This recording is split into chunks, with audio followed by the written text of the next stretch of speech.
The first thing people noticed about Elsie Kingsley when she rode into the dusty town of Caldwell, Kansas, in the spring of 1882 was not her chestnut hair, nor the raw grief carved into her pretty face. It was the Winchester model 1873 rifle she carried across her saddle like a man who had long since made peace with trouble. She arrived on a Tuesday, which was the kind of ordinary detail that made the whole event feel stranger, because there was nothing ordinary about the woman.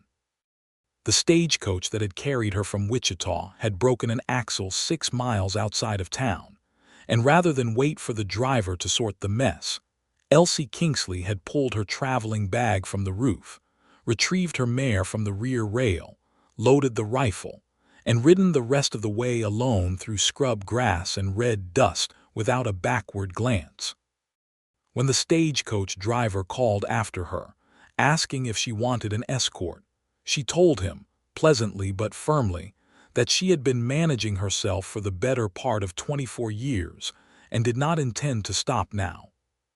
That was the story that passed through Caldwell before sundown, as stories in small frontier towns always did, carried mouth to mouth until every soul within a 5-block radius had heard some version of it. Benjamin Barlow heard it while he was eating supper at the Sundown Saloon, which served actual food between the hours of 5 and 7 in the evening if you were willing to tolerate the noise. He was 31 years old, broad through the shoulders, with dark hair that needed cutting and eyes the color of weathered pine. He owned a cattle ranch 4 miles outside of town, modest by most accounts but solid, the kind of operation built not through inheritance or luck but through a decade of honest, grinding work. He had a reputation in Caldwell as a straight-dealing man, not flashy, not harsh, just steady in the way that certain men become when they have learned that the land does not care for theatrics. He heard the story about the woman with the Winchester, and he looked up from his plate. "She rode in alone?" he asked. "All by herself," said the barkeep, whose name was Hector Graves, a round-faced man who treated the relay of local gossip as a civic duty. "Tied up at the post outside the land office." "Went straight inside like she had business." Benjamin chewed thoughtfully. "What kind of business?" Hector shrugged. "Homestead claim, somebody said. She had papers." Benjamin went back to his supper, but his mind stayed with it. A woman alone, filing a homestead claim in 1882, was not entirely unheard of. The Homestead Act had been law for 2 decades by then, and it did not distinguish between men and women who were heads of their households. But it was uncommon enough to be notable, and the combination of it, the grief, the rifle, the independence, the deliberate decision to come to the territory and plant herself in the earth like something that intended to grow, stayed with him through the rest of the meal and on the ride home. He did not expect to think about her again. He was wrong about that. He met her the following morning at the general store, where he had come to collect a supply order, and where she was engaged in what could only be described as a careful negotiation with Silas Porter, the store's owner, over the price of seed corn. She had a list in her hand, written in a small, precise script, and she was going through it item by item with the focused calm of a woman who had done her arithmetic before she left the house and was not prepared to let emotion or haste interfere with it. Silas Porter was a man who had been overcharging customers for 17 years and had developed a sixth sense for targets. He clearly believed he had found one in Elsie Kingsley. He believed this right up until she told him, without raising her voice, that she had priced seed corn in Wichita and in Dodge City before she had come here, and that she was well aware of the current market, and that if he wanted to argue about it, she was perfectly willing to take her business down the street to McNally's, which had opened 6 months ago and was, she had been told, quite eager to establish a customer base. Silas gave her the seed corn at a fair price. Benjamin was standing near the door with his hat in his hands, watching all of this unfold with something between admiration and amusement. When she turned from the counter with her list and her parcels, she nearly walked into him and stopped with a small, sharp intake of breath. "Sorry," he said immediately, stepping back. "I wasn't in your way on purpose." She looked at him steadily. Her eyes were gray-green, the color of sage after rain, and they were carrying something heavy behind them, some old bruise that hadn't quite healed. But they were sharp eyes, alert, the kind that didn't miss much. "You're fine," she said. "I should have been watching where I was going." She moved to step around him, and he moved aside, and then, because it would have felt strange not to after watching her conduct that entire exchange with Sela's, he said, "That was well done." She paused, looked back at him. "Excuse me, with Porter, he's been overcharging people since before I had my first spread. Most folks just pay it." Something flickered across her face, not quite a smile, more like a loosening, the way a held breath releases just slightly. "I've learned," she said, "that most things are negotiable if you know what something is actually worth." He thought about that for a moment. "I'm Benjamin Barlow," he said. "I run cattle about 4 miles east of town." "Elsie Kingsley," she said. She shifted her parcels to shake his hand, which she did with a firm grip that surprised him, though he tried not to let it show. "I've filed on the Hargrove parcel, northwest quarter." He knew the Hargrove parcel. It was a piece of land that had sat unclaimed for 3 years because the previous holder, a man named Walt Hargrove, had abandoned it after a bad drought took his first crop and his second horse in the same season. The land itself was good. Good soil, decent water access from a shallow creek that ran along the western edge. It just needed work. "That's solid ground," he said. "Creek runs clean most of the year." "I know," she said. "I had someone check before I filed." Another pause. She was not cold exactly, but she was contained. There was a wall there, well built and recently reinforced, and she was not inviting him to examine it.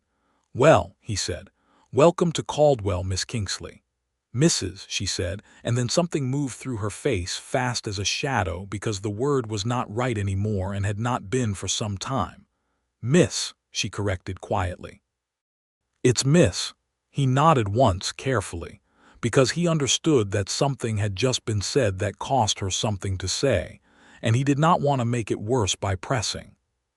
She walked out of the store with her seed corn and her list and her straight spine, and Benjamin watched her go through the window, and when Silas asked him what he needed, he had to consult his own list twice before the words came together properly. Caldwell in the spring of 1882 was a place of constant motion. The cattle drives from Texas had been coming through for years, and though the peak of the trail drive era was beginning to tilt slowly toward its end as the railroads reached further south, there was still enough traffic to keep the town alive and sometimes rowdy. Drovers passed through with dirty boots and money to spend. The railroad had a depot at the edge of town. The school was new, the church was 2 years old, and there were 3 lawyers, which people said was too many, and a doctor named Clarence Whitmore who was competent and often busy. Into this world, Elsie Kingsley settled herself with the determination of a woman who had decided that the past was not coming with her. She moved into the small sod house that had been built on the Hargrove parcel by the previous holder, which was functional if not comfortable, with walls of stacked earth blocks and a door that needed a new leather hinge and windows that needed oilcloth. She patched and repaired and organized, and she planted her seed corn in the turned earth at the edge of the property and set out a kitchen garden behind the house, and she strung a rope corral for her mare, whose name was Juniper, and who was a steady, sensible animal that suited her owner well. She was also, as it turned out, an excellent shot. This became apparent on her 3rd day in Caldwell when a coyote made 3 separate raids on her newly established chicken pen.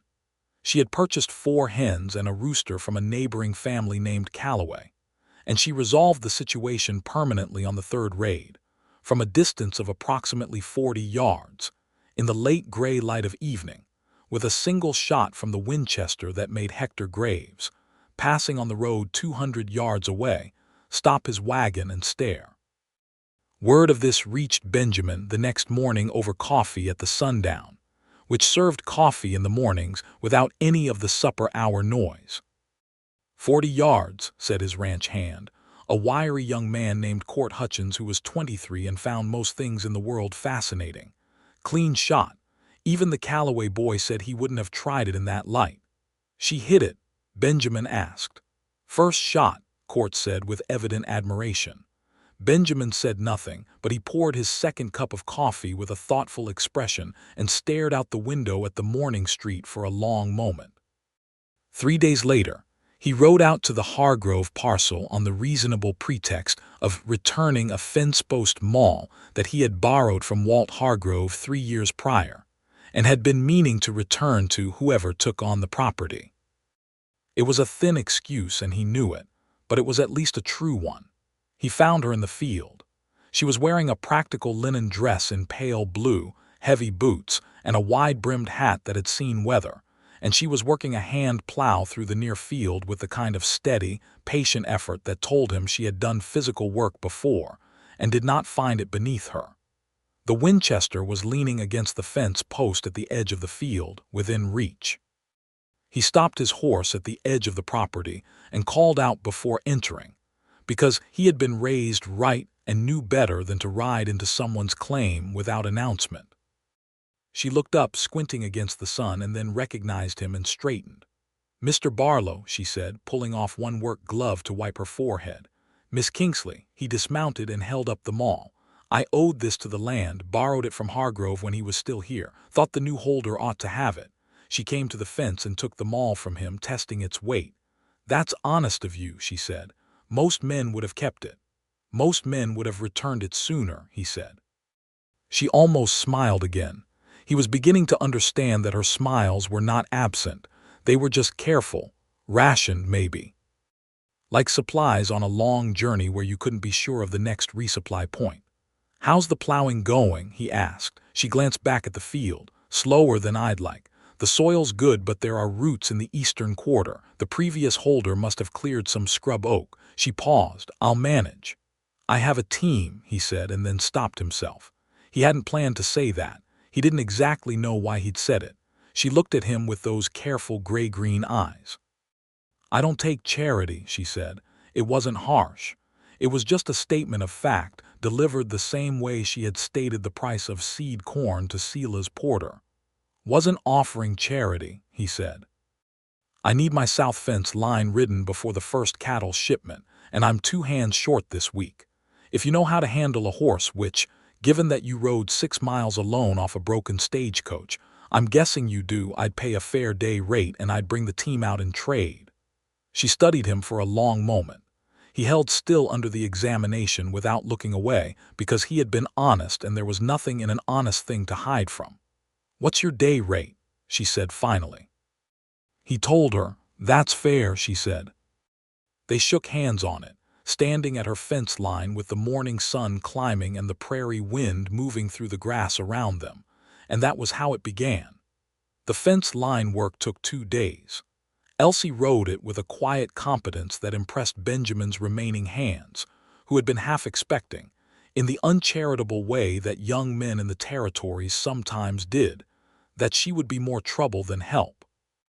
Instead, she noted every gap and split rail with a sharp eye, drove stakes into soft ground without being asked. And when a steer broke through a weak section of fence on the second afternoon and made a spirited run toward the creek, she cut him off with juniper in a wide arc and turned him back to the herd with a control of her horse that Court Hutchins could not stop talking about for the rest of the day.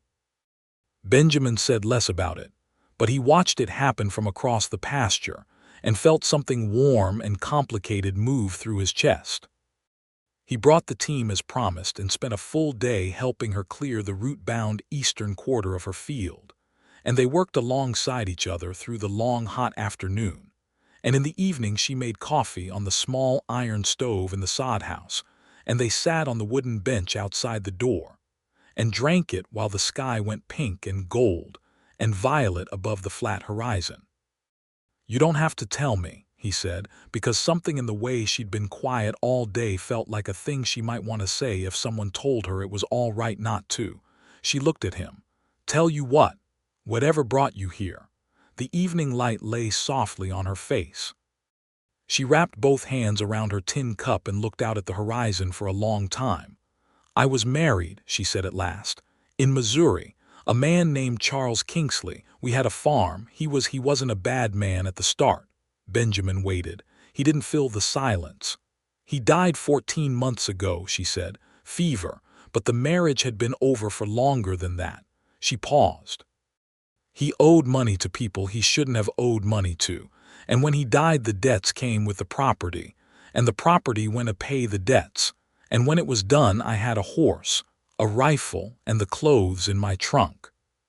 She said it plainly, without self-pity, the way you described a storm. It came, it did what it did, and now you dealt with the aftermath. "I'm sorry," Benjamin said. "I'm not," she said, and then added more quietly. "I was for a while, but I'm not anymore." She looked at him sidelong. "I decided that if everything was already gone, then I might as well go somewhere I chose and build something that was mine, something nobody could attach a debt to." "That's why you filed the homestead," he said. "5 years of work and improvement, and it's mine, free and clear," she said. "No one can take it. That was the whole point." Benjamin nodded slowly. He understood that. He had built his own ranch on similar logic, the bedrock conviction that what you made with your own hands and your own sweat was the only kind of possession that was truly yours. "It's good land," he said again. "You picked well." "I know," she said, and this time the almost smile made it all the way to her lips, and it was a better sight than the pink sky over the prairie, which was already a remarkable thing. The weeks passed and became months, and the territory turned from spring towards summer with the particular extravagance it always showed. The grass going tall and gold, the heat building in long, slow waves off the flat land, the creek dropping but holding through June and into July. Elsie's corn came up in straight rows, which told Benjamin something about the care and attention she had put into planting it. Her kitchen garden was producing. Her hens were laying. She had repaired the sod house door and replaced the oilcloth on the windows with real glass, which she had ordered from the hardware store, and installed herself with a steady hand and a level eye. She was building her claim, day by day, piece by piece, and it was clear to anyone watching that she was not doing it halfway. Benjamin found reasons to stop by. He was not dishonest with himself about what they were. He brought extra lumber from a collapsed outbuilding on his own property, because she had mentioned the sod house could use reinforcement along the north wall. He came by once with a haunch of venison because his ranch cook had prepared too much and it would have gone to waste. He repaired a section of the creek bank that had been undermining her water access, because it was the neighborly thing to do, and because he wanted to see her again, and the work gave him a legitimate occasion. Caldwell noticed, of course. Caldwell noticed everything. Hector Graves at the sundown told anyone who would listen that Benjamin Barlow had been seen riding toward the Hargrove parcel again, which was the 3rd time this month. And what did that tell you? Clara Pitts, who taught at the school and occupied a position of social prominence in the town's female hierarchy, called on Elsie one afternoon and was received politely and given coffee and learned very little, because Elsie was gracious but not forthcoming, and Clara left with more questions than she'd arrived with, which frustrated her considerably. What was actually happening between them was slower and quieter than the town suspected, and more honest than most. They talked. That was the main thing. They talked the way two people talk when they have both grown past the age where conversation is performance, when they no longer need to impress or enchant or pretend. They talked about the land and the weather and the cattle markets and the politics of the territory, which was not yet a state and carried all the uncertainty and possibility that implied. They talked about books, because Elsie had a small collection of them, 3 novels, a history of the Western territories, and a worn Bible she kept on the shelf above the stove, and Benjamin had more at the ranch, a fact that surprised her when she first discovered it. "You read," she said. It was not quite an accusation, but there was something pleasantly startled in it. "You thought I didn't," he said. "You didn't seem like a man with shelves," she said. "I have 2 shelves," he said. "That's almost a library." That made her laugh for the first time, a real laugh, quick and bright and unguarded, and it opened something in the air between them that had been carefully closed until that moment. He noticed, on his visits, that the rifle was always somewhere near her, leaning against the wall when she was inside, propped against the fence when she was in the field, slung across her back when she rode. It was not anxiety or paranoia. It was simply the practical calculation of a woman living alone in the territory in 1882, where the nearest law enforcement was a town marshal who covered a large and thinly populated area, and where independence meant not depending on others to manage your safety. He mentioned it once, not critically, just curiously. "Does it bother people?" she asked. "Some," he admitted. "Good," she said simply. "It saves time." He laughed at that. He had a good laugh, low and genuine, not performed, and she found she liked the sound of it more than she expected. By midsummer they had established a rhythm. He came by twice a week, on Wednesdays and Saturdays, on the pretext of one thing or another that was always real enough to be technically true. She cooked supper on those evenings, because she was a good cook, and it gave her pleasure to do something for another person after so long of doing only for herself. They ate at the rough wooden table inside the sod house, and afterward they sat outside and watched the enormous sky go dark and counted the stars that appeared in their hundreds over the flat, treeless horizon, which offered nothing to block the view for what felt like forever in every direction. "I had forgotten," she said one evening, "how many there are." "You can't see them like this in Missouri," he said. "Too many trees," she agreed. She tilted her head back and the starlight lay across her throat and jaw, and he looked away quickly at the horizon. He was falling in love with her. He was not confused about this. He had been in the vicinity of love before once, briefly, at 23, with a girl who had married a merchant instead and gone to live in Kansas City, and he recognized the country. What was different now was the degree of it. This was not the breathless, disorienting infatuation of his youth. This was something more serious and more terrifying because it was less about excitement and more about certainty, the steady, growing conviction that the world made more sense when she was in it. He also understood with perfect clarity that she was not there yet. She was healing. She was building. The wall was still up, reinforced by the losses she had named and the ones she hadn't, and he was not going to push at it, because that was not how you treated a thing that had already been pushed too hard. So he was patient.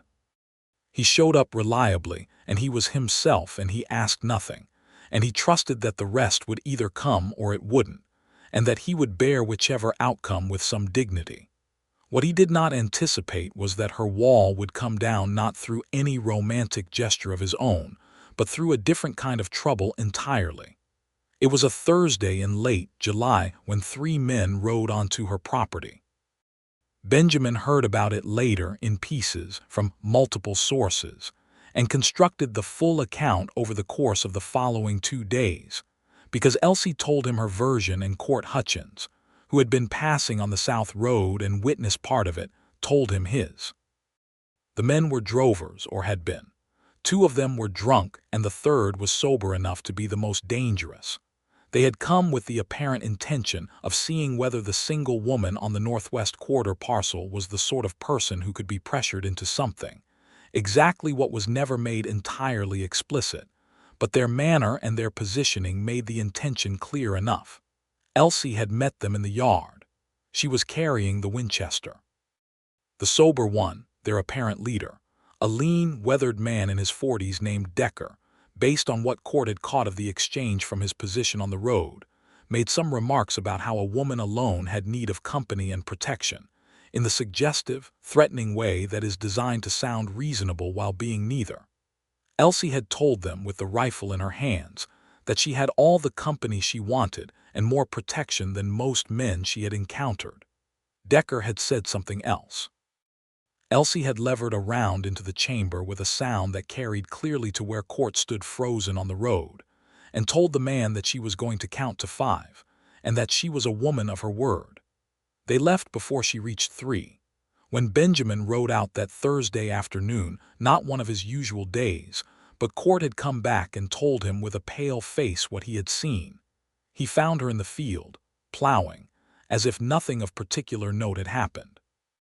He dismounted at the fence and stood there for a moment looking at her, She saw him, finished her row, and came over. She was not shaking. She was not pale. She was, as far as he could tell, entirely herself. "Court told you," she said. "He was worried," Benjamin said. "He didn't need to be." "Elsie." He said her name for the first time, and it came out with more weight than he had intended, freighted with the fear he had felt riding out here, which had been sharp and genuine and had told him several important things about himself. "Are you all right?" She looked at him for a long moment. Something in his expression, the worry, real and unguarded, seemed to reach past the wall. "I'm fine," she said, but softer than usual. "I've met men like that before. The rifle changes their thinking faster than anything else." "I know it does," he said. "I'm not doubting that, He stopped. "We're worried," she said. "I was scared," he said, because he was an honest man. "There's a difference." She was quiet for a moment. "You rode out here on a Thursday," she observed. "I did. That's not your usual day." "No," he agreed, "it's not."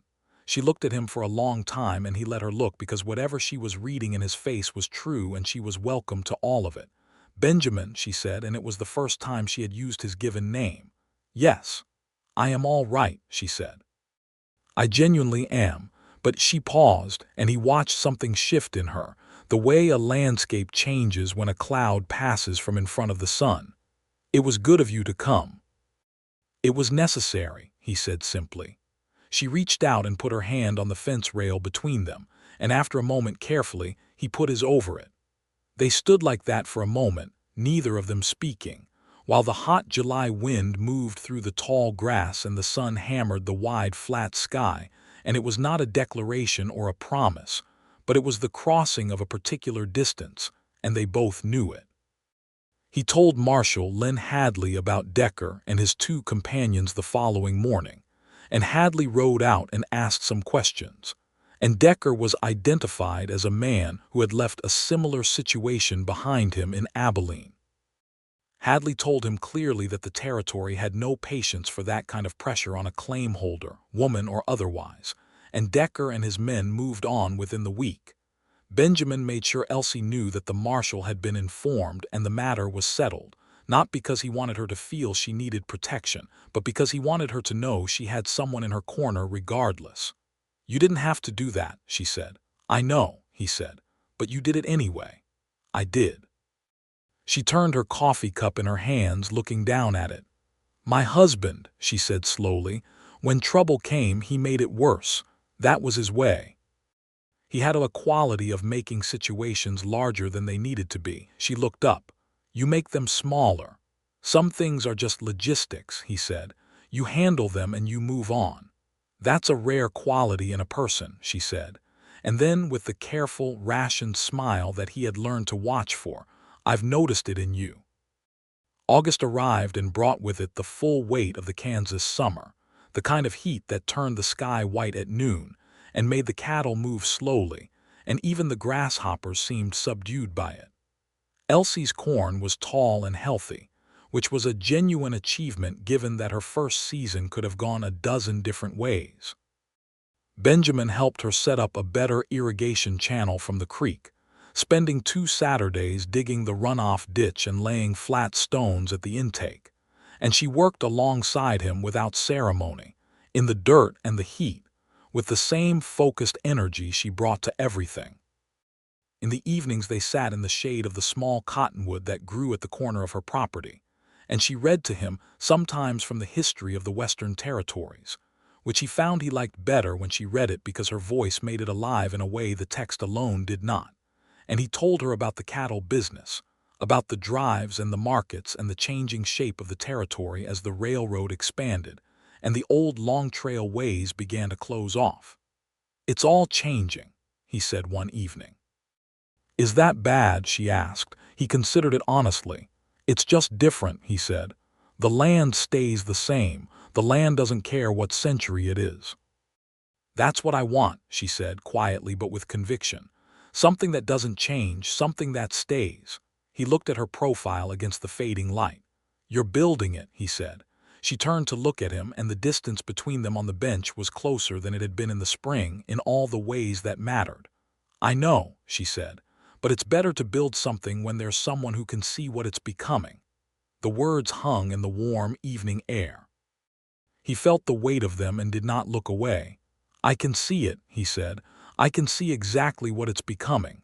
She was quiet for a long moment. Then she said, "I was afraid of this. When I first came here, of feeling this again." "Of feeling what?" he said gently.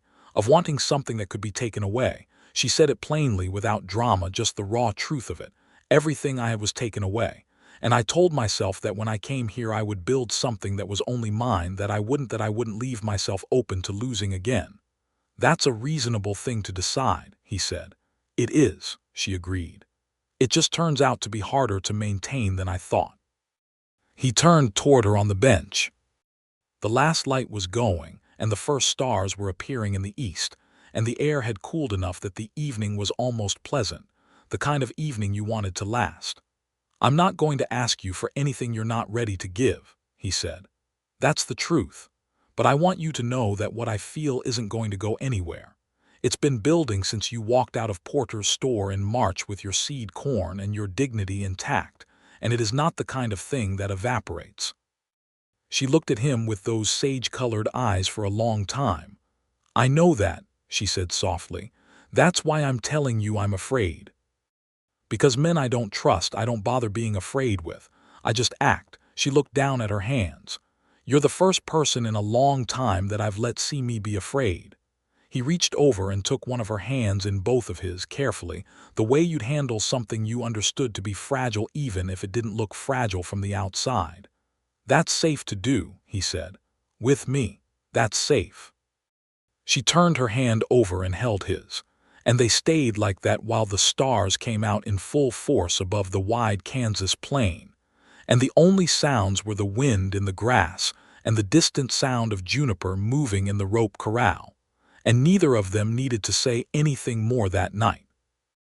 The town of Caldwell observed, in September, that Benjamin Barlow's horse was now regularly tied at the post outside the old Hargrove parcel on Wednesdays and Saturdays, and sometimes Thursdays, and that Elsie Kingsley had been seen twice in the past month sitting beside Benjamin in the wagon on the road to town, which was a shared conveyance, and a public declaration in all the ways that mattered in a frontier community, where everyone knew everyone's business and few things were genuinely private.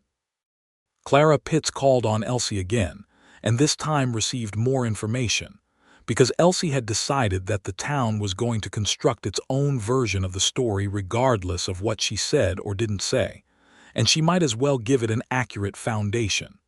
"He's a good man," Elsie told her, over coffee, in the sod house that was becoming less a temporary shelter and more a genuine home. "He is," Clara agreed, with the warm satisfaction of a woman who takes credit for proximity to a developing romance even when she has had nothing to do with it. "He's been alone a long time." "So have I," Elsie said. "We're figuring it out." Clara went home and told everyone that the relationship was progressing, which was not exactly private information, but at least she had the outline correct. What Clara did not know was that, on the evening of the fourth Thursday of September, Benjamin had come to the parcel not with lumber or tools or a haunch of venison, but simply himself, dressed in a clean shirt, with his hat in his hands, and had asked Elsie if she would ride into Caldwell with him the following Saturday for the harvest social that the church organized each year in the open field behind the schoolhouse. Elsie had looked at him standing in her doorway with his clean shirt and his hat and his expression that was open and hopeful, and a little bit nervous in the way that a steady man is nervous when something truly matters to him. "A social," she said. "A public social," he clarified, "with music and food and the whole town watching." "I'm aware of what a social is," she said, with the trace of amusement that had become his favorite thing in the world. "I'm asking you to go with me," he said. "Specifically with me, so that there's no ambiguity about it." She tilted her head. "You want there to be no ambiguity." "I want there to be no ambiguity," he confirmed.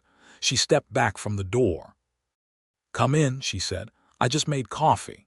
He came in and sat at the table, and she poured the coffee, and they were quiet for a moment in the particular comfortable way they had developed over the months, the silence between them being a place they could rest rather than a gap that needed filling. "I'll go with you," she said, "to the social." He looked up. The relief in his face was so genuine and so unperformed that it moved her in a way she hadn't expected. "Good," he said. "On one condition," she added. "What's the condition?" "You have to tell me the truth about what you want, not just the social, about all of it, what you actually want." He looked at her steadily. "That's a fair condition." "I mean it," she said.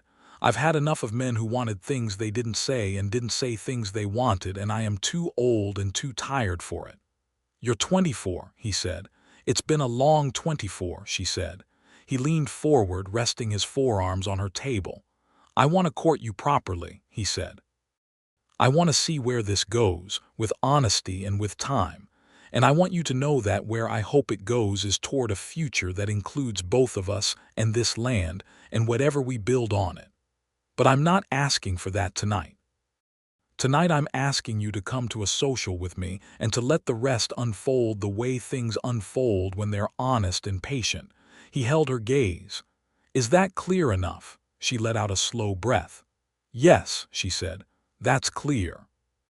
The Harvest Social was held on a Saturday in late September, and it was everything a frontier community celebration was supposed to be: long tables of food brought by every family in the surrounding area, a fiddle player, and a man with a mouth organ providing music, children running in the fading evening light, adults talking with the particular relief of people who had made it through another growing season and had crops to show for it.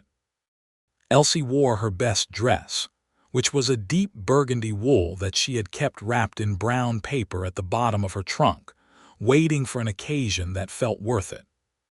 She had pinned her hair up with a care she hadn't given her appearance in longer than she wanted to think about, and when Benjamin came to collect her in the wagon and helped her up with a hand that held on a moment longer than strictly necessary, he looked at her with an expression that was quiet and sure, and made her feel, for the first time in over a year, that she was seen in a way that was entirely good. They arrived together, and the town observed this with the communal satisfaction of people who had been waiting for news. Hector Graves nodded to himself behind the food table. Clara Pitts beamed with proprietary pleasure. Marshall Hadley, who knew most of what happened in his jurisdiction and approved of most of it, gave Benjamin a brief nod across the crowd that meant something like "well done." They ate together and talked with neighbors, and Elsie was introduced to people she had not yet met and introduced herself to others, and she was pleasant and composed and funny in the dry, quiet way that had become familiar to Benjamin, and was clearly a surprise to people meeting her for the first time. When the fiddle player struck up a waltz, because even in 1882 in a Kansas frontier town, the social graces had their place, Benjamin offered her his hand. "I should warn you," she said, taking it, "that I'm a reasonably competent dancer." "Is that a warning or a boast?" he asked. "Both," she said. She was, in fact, a genuinely good dancer, light on her feet in those heavy boots, with a sense of timing that told him she had danced in better circumstances than these, and had not lost the instinct for it. He was a competent but not elegant dancer, and she steered them through 2 close calls with the Calloway family's teenage sons, and a near collision with the preacher's wife without making him feel clumsy, which was a kindness he appreciated. They danced twice, and then stood at the edge of the gathering with cups of cold apple cider, and she was flushed from the dancing and her eyes were bright, and he thought he had never in his life seen anything he wanted to look at more. "This is nice," she said, and he heard in it not just the evening but something broader, the possibility of evenings, plural, many of them ahead. "It is," he said. She looked at him. "I'm glad I came here," she said, "to the territory." "I'm glad too," he said. "I came with nothing," she said. "A broken heart and a working rifle." She said it lightly, almost wryly, but there was a real thing underneath it. "You came with more than that," he said. "What else did I come with?" "You," he said simply. "You came with yourself, and you've been remarkable every day since." She looked at him for a moment with an expression he couldn't entirely name, something between gratitude and recognition, like a person seeing something they had lost reflected back to them. "That might be the finest thing anyone has said to me in years," she said quietly. "It's true," he said. She reached out and slipped her hand through his arm, and they stood like that at the edge of the harvest social while the fiddle played, and the children ran, and the big Kansas sky went dark above them. And it was not a complicated moment. It was simply a good one. October brought the harvest in full, and Elsie's corn yielded well enough to cover her supply costs for the winter and leave a small surplus that she took to the grain merchant in Caldwell, and sold at a price she had researched in advance, because she was that kind of person. The kitchen garden had produced enough for preservation, and her small root cellar, which she had dug herself in August with the help of Court Hutchins, who had volunteered after watching her begin it alone, and had done so out of genuine admiration, rather than condescension, was stocked with potatoes and turnips and dried corn, and a good supply of preserved beans. Benjamin came by on a Wednesday in early October and found her reviewing her accounts at the table, a ledger open in front of her, her expression focused and satisfied. "How'd the season go?" he asked. "Better than break-even," she said, with genuine satisfaction. "I'll make it through the winter and have enough to plant a larger crop next spring." "That's excellent," he said, and meant it. He knew what first-season farming looked like when it went wrong, and this had gone right, mostly through her care and intelligence. "I want to expand the West Field next year," she said, showing him the ledger with a gesture that struck him as deeply intimate. The sharing of the actual numbers, the real accounting of a person's situation, was a trust that went beyond most things. He sat beside her, and they went through the numbers together, and he told her what he knew about the grain prices for the following season and the expected cattle markets and the wider economic picture of the territory as he understood it, and she listened with the concentrated attention of a person who had learned that information was the best currency. "You know this business well," she said. "I've had 10 years to learn it." "I've had 1 season," she said, "and I feel like I know half of it." "Give it 10 seasons," he said, "and you'll know it better than I do." She looked at him with a thoughtful expression. "You really think that?" "I do. Most men would say it more conditionally," she observed. "I'm not most men," he said without arrogance, just as a statement of observed fact. She held his gaze for a moment. "No," she said, "you're not." He reached over and tucked a loose strand of hair back from her face, very gently, a gesture so quiet and careful it might have been accidental except that it wasn't, and she didn't move away from it, which told him something precise and important. "Elsie," he said. "Benjamin, I'm going to ask you something, and I want you to answer however you actually feel, not however you think you ought to." "Go ahead," she said, and her voice was steady. "Are you happy," he said, "here, this season, what you're building?" She considered this with the seriousness it deserved. "Yes," she said, "I think I am. For the first time in a long time I am genuinely happy." "Good," he said. "That's what I needed to know." He did not ask what he was actually building toward asking, because it was October, and they had known each other since March, and he had promised himself patience. But she could see it in him. She had learned to read him, the way you learn the weather of a particular stretch of land, and she didn't look away from it. "Ask me in the spring," she said softly. He looked at her. "What?" "Whatever you're not asking, ask me in the spring."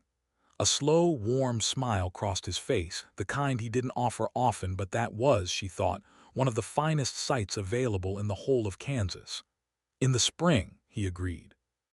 The winter was hard, as Kansas winters were, with a long stretch of days in January where the temperature dropped to a severity that kept everyone inside and tested the warmth of even the best-built structures. The sod house proved its worth. Sod was better insulation than wood, and Elsie was warmer than she had expected, huddled with her lamp and her books and her 3 remaining hens, who had taken up winter residence inside the house because the cold had made the hen house untenable.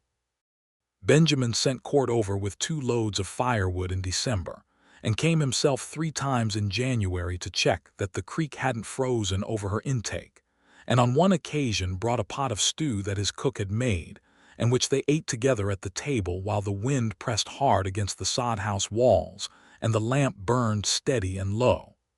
"I used to hate winter," she said. "What do you think of it now?" he asked. She considered the question. "I respect it more," she said. "In Missouri, winter was a thing that happened to you. Out here you have to meet it on its own terms. There's something honest about that." "There is," he said. He was quiet for a moment. "I have a good house," he said carefully. "Better insulation than this, properly framed." "I know," she said. She was not looking at him. "I'm not saying that as a criticism," he said. "I know," she said again and looked up. "I know what you're saying." He held her gaze. "We said spring," he said. "We did," she agreed. "I'm keeping to it." He nodded, accepting this with good grace because he had promised patience and he was a man who kept his word. "But Benjamin," she said. "Yes. I want you to know," she paused, choosing the words carefully. "I haven't been afraid in a long time of this, not afraid of what I'd lose, just aware of what I'd want to keep." He understood what she meant perfectly. "Good," he said quietly. They sat by the lamp while the winter storm pressed at the walls, and it was warm inside, and she refilled his coffee without asking if he wanted more, and he helped her move the hens back into their corner without being asked. And these small, unremarkable domestic gestures passed between them with the ease of people who have grown entirely comfortable in each other's presence, which was its own kind of declaration. February thawed slowly, as it always did, the ground softening in the south-facing places first and then the shade-covered ones catching up, and the creek ran free again by the middle of the month, brown with snowmelt. Elsie was already planning her expanded planting in the ledger that now had 3 pages of spring notes, the Westfield extension mapped out in her careful handwriting. March came, and with it the green return of everything the winter had paused. On the 14th of March, almost exactly 1 year since Elsie Kingsley had ridden into Caldwell on her mare with a broken heart and a Winchester rifle, and a list of things she intended to build, Benjamin Barlow rode out to the northwest parcel on a morning that smelled of thawing earth and new grass, wearing the same clean shirt he had worn to the harvest social, with his hat in his hands and something in his coat pocket. She was in the field, turning the first row for spring planting, and she looked up when she heard Juniper's welcoming whinny greet his horse, and she leaned on the plow handle and watched him ride in.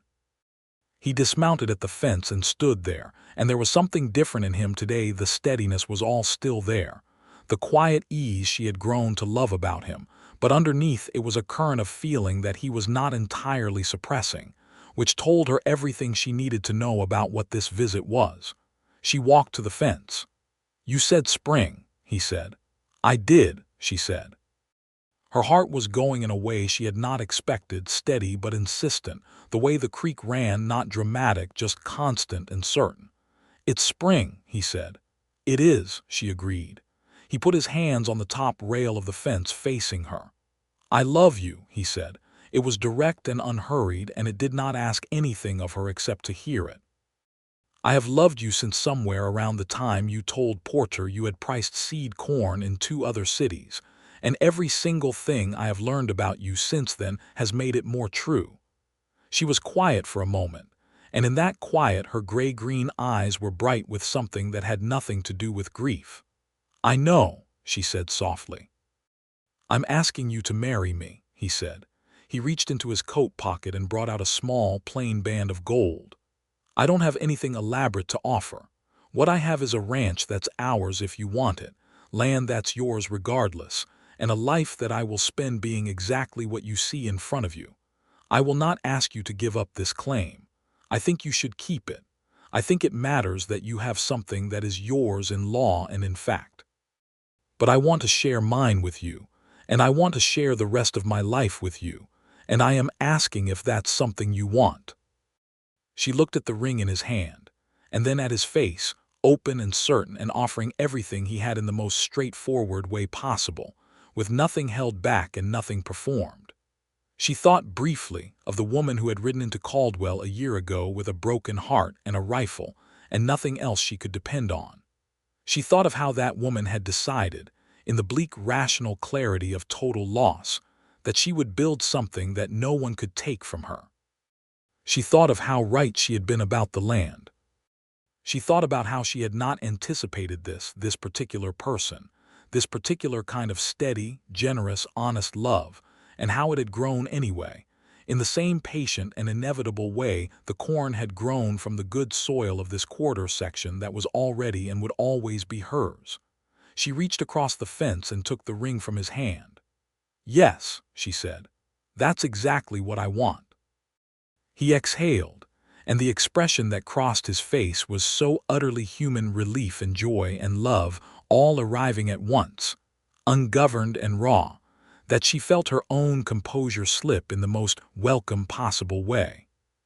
She put the ring on her finger herself, because she was that kind of woman, and then she opened the fence gate and walked through it, and he took 2 steps and they met in the middle, and she put her arms around him and held on with the whole strength of her, and he held her back with his face against her hair, and they stood like that in the March morning while the new grass came up around them, and the territory opened in every direction without limit.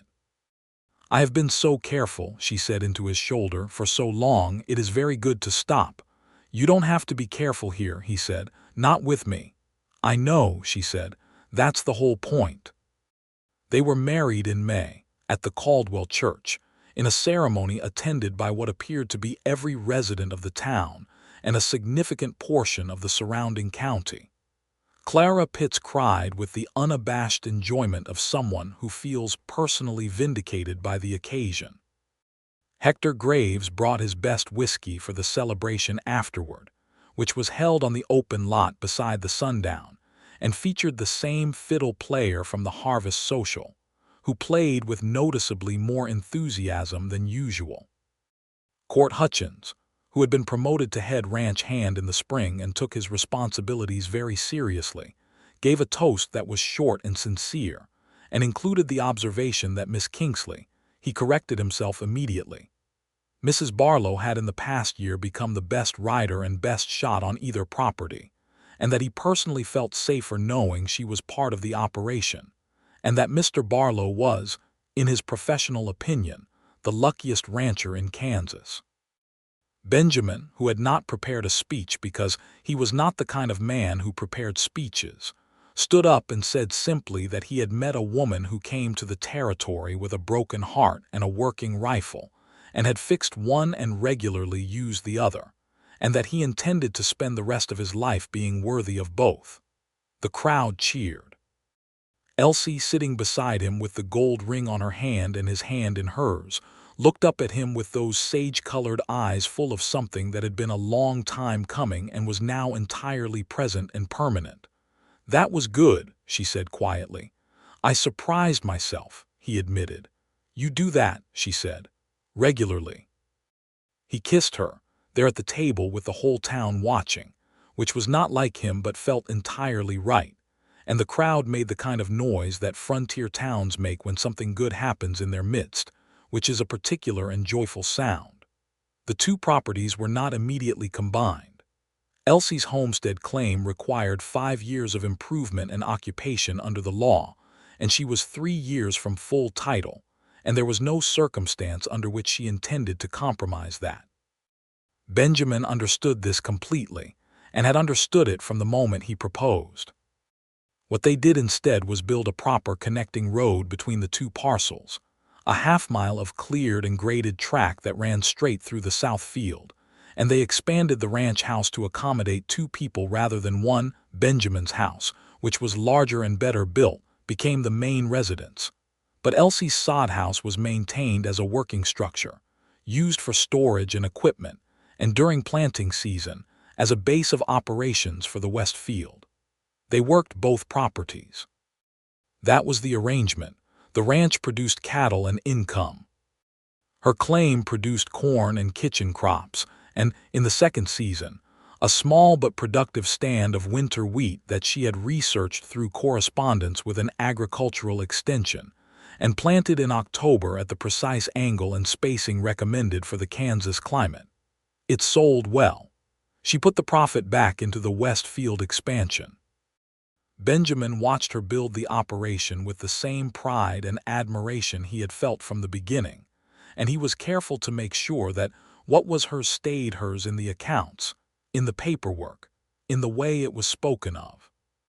When the grain merchant in Caldwell tried once to address a sale to Benjamin as the presumed owner of the wheat crop, Elsie was pleasant but unambiguous about the matter, and the grain merchant corrected his records without further discussion.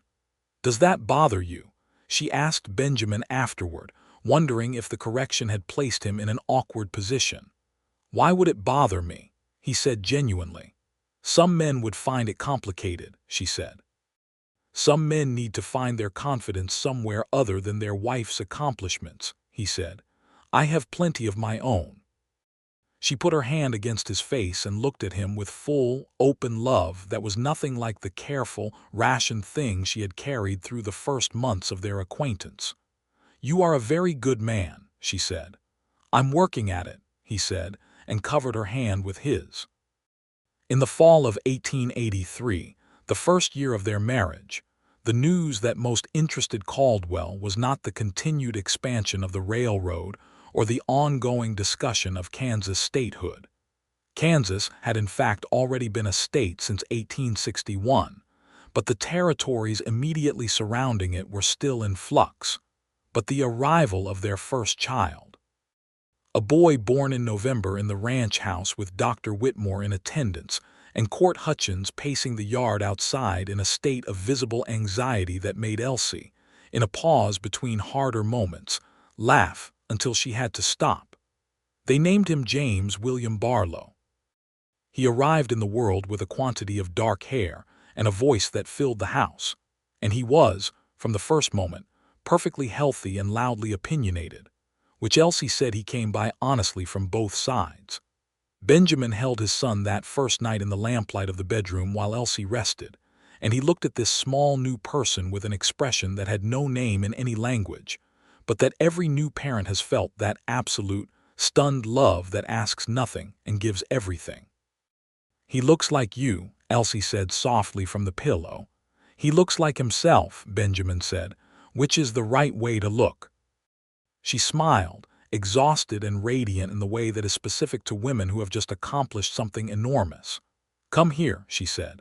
He sat carefully on the edge of the bed with the baby, and she put her arm through his and leaned against his shoulder, and they looked at James William Barlow, who had gone to sleep with the confident trust of someone who already understood he was safe. "A year ago," she said quietly, "I had nothing." "You had yourself," he said. "You never had nothing." "I have a great deal more now," she said.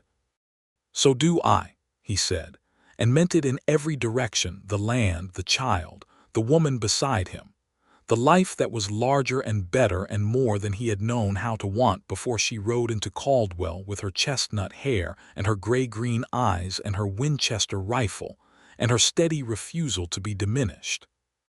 James was a robust baby who became a sturdy toddler with a talent for finding the one weak point in any fence, and an enthusiasm for his mother's horses that began before he could walk and only increased after. He spent his early years between the ranch house and the parcel, following both his parents with equal determination, carrying small tools with great seriousness, and contributing his considered opinions in a language that was partially recognizable English, and partially something only he fully understood. Elsie received full legal title to her Northwest Quarter homestead in 1887, 5 years after she had filed, at which point she organized a small celebration of her own devising, which involved a good supper and a bottle of wine she had been saving and the review of the deed, which she read aloud at the kitchen table with a steady voice, and then placed carefully in the lockbox she kept at the back of the wardrobe. "That's yours," Benjamin said. "That's mine," she agreed. "And James's, when he's old enough. And his brothers and sisters, if there are any," Benjamin said. She looked at him across the table with the particular expression that told him she had information on that subject. "Is there something you want to tell me?" he asked. "There might be," she said, with the quiet amusement that was one of the great ongoing pleasures of his life. Their second child was a girl, born in 1888, and they named her Clara Me Barlow, which pleased Clara Pitts so thoroughly that she brought a handmade quilt to the ranch and left it without ceremony, which was as close as she ever came to being genuinely humble about anything. Clara Mee arrived with her mother's coloring, the chestnut hair, the gray-green eyes, and her father's steadiness, which together made her, by the age of 3, a creature of considerable determination and quiet confidence that caused Court Hutchins, who was still with the ranch and had by now become something between an employee and an adopted family member, to say that Miss Clara Mee was going to run the whole county by the time she was grown. Elsie, watching her daughter toddle purposefully after her older brother across the yard, thought he was probably right. The territory around them was changing as the 1880s drew toward their close. The long cattle drives from Texas were essentially finished by the late 1880s, ended by a combination of barbed wire fences, expanding railroads, and changing economics. Caldwell adapted, as frontier towns adapted or died, shifting its economy toward farming and small commerce and the permanent settlement that the railroad brought. Benjamin's cattle operation shifted to fewer trail cattle, more localized breeding, the beginning of the kind of diversified ranch that would sustain through the coming decade. Elsie's wheat operation grew. By 1889, she had brought in a significant portion of the income of what they had long since begun to think of as a unified operation, though the legal structures kept the two parcels separate, and she preferred it that way.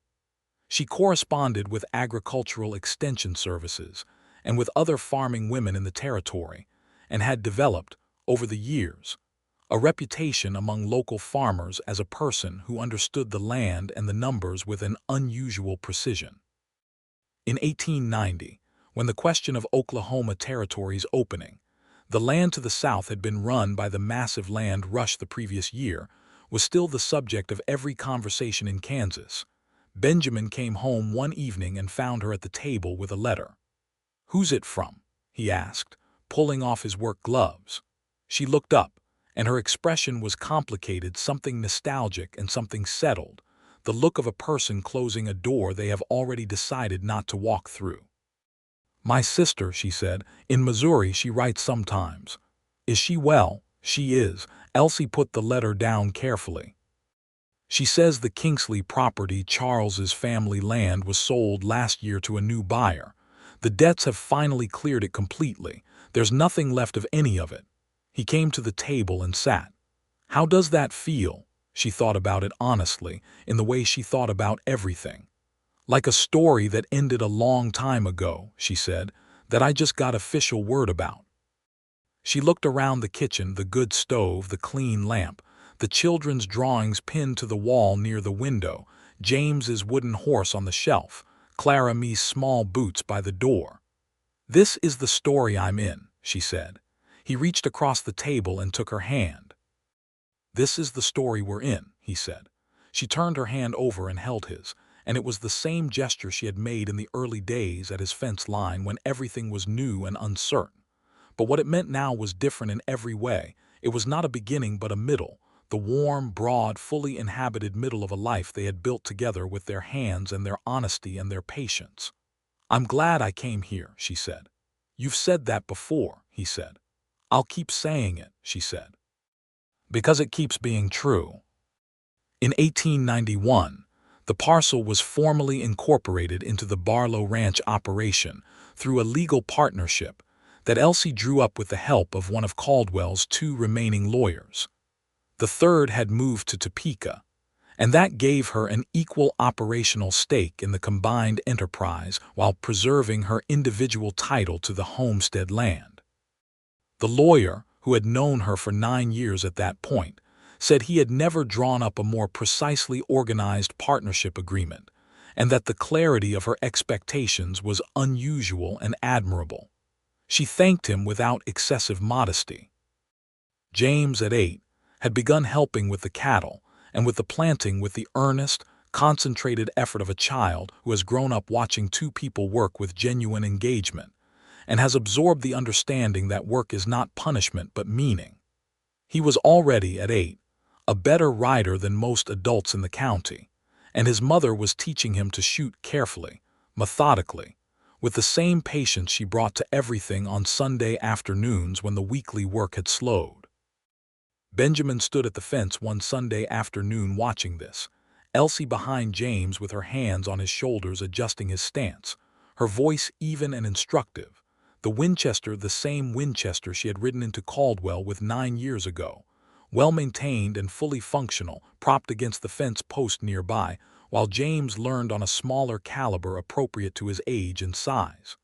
Court Hutchins came to stand beside Benjamin. "He's got her eye," Court said. "He's got her everything," Benjamin said, with the kind of pride that sits quietly in the chest and doesn't need to speak too loudly. Clara Mee appeared at her father's knee, looking up at him with her gray-green eyes. "When do I learn?" she asked. "When your mother decides you're ready," he said. "I'll ask her tomorrow," Clara Mee said, with the serene confidence of a child who has learned that asking her mother directly is almost always the most efficient approach to any objective. "You do that," Benjamin said, and scooped her up, and she sat on his arm and watched her brother and her mother at the range with the complete satisfaction of a person who is entirely where she belongs. The years after that were the years of full life, which move faster than the early years and are harder to narrate because they are made of accumulations rather than events. The slow, daily building of something that is not dramatic but is everything. The ranch grew into a respected operation. The homestead parcel yielded well season after season, the soil enriched by Elsie's careful practices, the wheat rotation she had developed over a decade of observation and adjustment. James grew tall and steady like his father, with his mother's focus and his mother's eyes. Clara Mee grew determined and quick and decided, by the time she was 10, that she was going to be a doctor, an ambition that her parents received without skepticism and supported with the loan of every medical text that could be ordered through the Caldwell dry goods store. In 1894, their third child arrived, another boy born in the ranch house in August, healthy and dark-haired, named Thomas Henry Barlow, who arrived into a house that already knew how to love a person well and demonstrated this immediately. Caldwell itself aged and changed. The frontier era was genuinely closing. Kansas had been a state for 3 decades. The territory around it was being settled and organized. The wildness was becoming something that was spoken about in the past tense rather than navigated in the present. The generation that had come to the territory in the first wave of settlement was becoming the established community. The people who had been the newcomers and the long shots, and the brave and reckless homesteaders were now the landowners and the pillars, and the people at whom the next wave of arrivals looked for guidance. Elsie, at 36, had become something in Caldwell that she had not sought and had not particularly anticipated. She was a person people came to. Women who were newly arrived in the territory, or who were facing the particular loneliness and difficulty of the frontier, or who had questions about the homestead process, or who simply needed to talk to someone who had been where they were standing and had come through it. They came to Elsie. She received them at the kitchen table with coffee and without drama, and she told them the truth about what the territory required and what it gave back, and she helped them with their numbers when they needed it. And she never offered false comfort, but she also never offered despair, because she did not believe in it. Benjamin watched this happen over the years and felt a particular kind of love that was different from the love he had felt at the harvest social or the morning he had proposed. Not lesser, but additional. The love of seeing a person become fully themselves, seeing the thing that was always in them reach its proper expression. One evening in 1895, with Thomas asleep in his bed and Clara Mee reading by the lamp and James out on the late fence check. He was 12 now and had asked for the responsibility and been given it. Benjamin and Elsie sat on the porch in the warm September evening with their coffee, looking at the land in the way they had always looked at the land, with ownership and stewardship and love. "Do you remember," she said, "what you said at our wedding, about a broken heart and a working rifle?" "I remember," he said. "I've been thinking about it," she said. "Because a woman came to see me today, came from Wichita, filed on the Peterson parcel, had a look on her face that I recognized." "What did you tell her?" he asked. "I told her the truth," she said, "that the land is hard and the work is real and the loneliness can be severe if you let it, but that the territory gives back what you put into it, and that it's possible to build something here that's genuinely yours and genuinely good." He looked at her. "Did you tell her anything else?" She glanced at him, the familiar almost smile which had long since become a full smile whenever she chose, but which in its careful version he still loved most because it was the first one, the one she had rationed, and seeing it still felt like a gift. "I told her," she said, "that sometimes the territory offers more than just land." He put his arm around her on the porch bench and she leaned into him, and the evening lay over the Kansas plain in long gold bands. And behind them, the house held their children and their life, and 13 years of mornings and evenings and seasons and work and laughter, and the particular ordinary grace of two people who had chosen each other clearly and kept choosing, day after day, without drama or revision. The Winchester still hung on the wall inside the door. Clean, maintained, loaded. Not from fear but from habit, and from the philosophy that had brought her here in the first place. The belief that a person ought to be prepared, that the work of living required both the practical and the hopeful, that you could carry grief and capability in equal measure, and that the combination, given enough time and enough good land and enough honesty with yourself, and with the people who mattered, could be transformed into something extraordinary. She had come to the territory with a broken heart and a working rifle. The heart had healed more than healed, had expanded into something larger than what it had been before it broke, the way certain things must break before they can be truly remade. And the rifle remained, hanging on its pegs, beside a lamp that was always lit when someone needed to find their way home.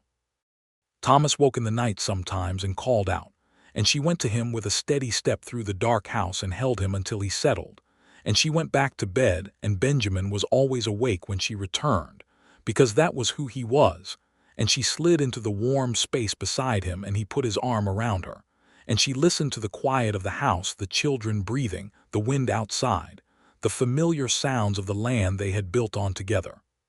"Go to sleep," she said. "I was just making sure you came back," he said. "I always come back," she said. "I know," he said. "I just like making sure." She settled against him in the dark.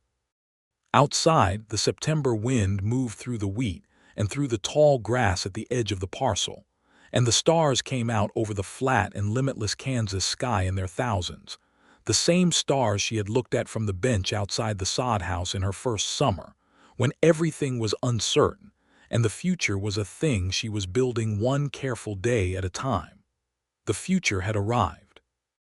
It was full and warm and real, and it smelled of coffee and worked earth and clean wool and the particular human warmth of a house that holds people who belong to each other. She was not afraid of anything she could lose anymore. Because what she had, this man, this land, these children, this life that was hers in law and in love, and in every acre of honest labor she had put into it, this was not the kind of thing that could be taken. It was the kind of thing that was built into the ground itself, that grew every season, that was passed forward rather than lost.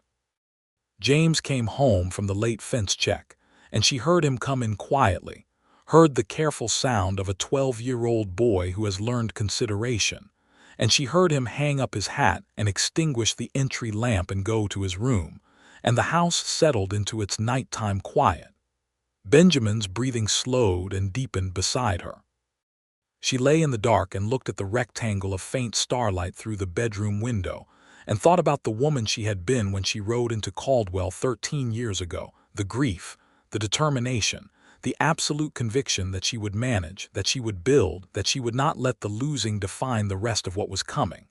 She had been right. She had managed. She had built. She had also, in a way she had not planned and had not known to want, allowed herself to be found. Not rescued, she had been precise about that then and remained precise about it now, but found.